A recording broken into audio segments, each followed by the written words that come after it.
కూటమి ప్రభుత్వం ఆదివాసీ సమస్యలపై ప్రత్యేక దృష్టి సారిస్తుందన్నారు కేంద్ర మంత్రి పెమ్మసాని చంద్రశేఖర్. అల్లూరి సీతారామరాజు, ఏకలవ్యుడు, వెన్నెలకంటి రాఘవయ్య పోరాటాలు స్ఫూర్తిగా దాయకమని కొనియాడారు. సెంట్రల్ ట్రైబల్ యూనివర్సిటీ స్థాపనలో సీఎం చంద్రబాబు అరకు కాఫీకి గుర్తింపు కల్పనలో చేసిన కృషిని గుర్తు చేశారు. పవన్ కళ్యాణ్ రహదారులు, మోదీ ఏకలవ్య పాఠశాలలు, నక్సలైట్ ప్రాంతాల్లో సురక్షిత విద్యా వాతావరణం ఏర్పాట్లను ప్రస్తావించారు.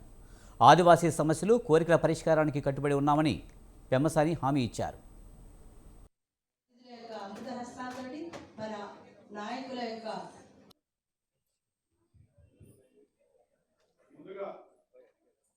ఈ రోజున ప్రపంచ ఆదివాసీ దినం. అంటే ఒకప్పుడు మీరు చరిత్రలోకి వెళ్తే ఇలాంటివి జరిగేవి కాదు.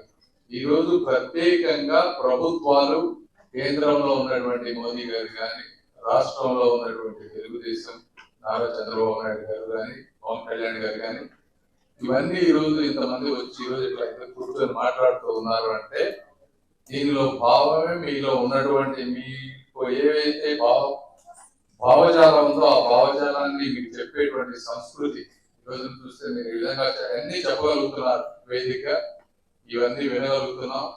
వీటన్నిటినీ మీరు చెప్తే 10లో 10 అవ్వకపోయినా కనీసం ఒక్కొక్క సంవత్సరం ఒక 2-3 అన్నా అయ్యే విధంగా చేయడం కోసమే ఈ ప్రభుత్వాలు మంచి కార్యక్రమాలు చేస్తా ఉన్నాయని మీరు అందరూ తెలుసుకోవాలి. ఈ రోజున ప్రపంచ ఆదివాసీ దినం. అంటే ఒకప్పుడు మీరు చరిత్రలోకి వెళ్తే ఇలాంటివి జరిగేవి కాదు. ఈ రోజు ప్రత్యేకంగా ప్రభుత్వాలు, కేంద్రంలో ఉన్నటువంటి మోదీ గారు కానీ, రాష్ట్రంలో ఉన్నటువంటి తెలుగుదేశం నారా చంద్రబాబు నాయుడు గారు కానీ, పవన్ కళ్యాణ్ గారు కానీ, ఇవన్నీ ఈ రోజు ఇంతమంది వచ్చి ఈ రోజు ఇట్లా కూర్చొని మాట్లాడుతూ ఉన్నారు అంటే దీనిలో భావమే మీలో ఉన్నటువంటి మీకు ఏవైతే భావజాలం ఉందో ఆ భావజాలాన్ని మీకు చెప్పేటువంటి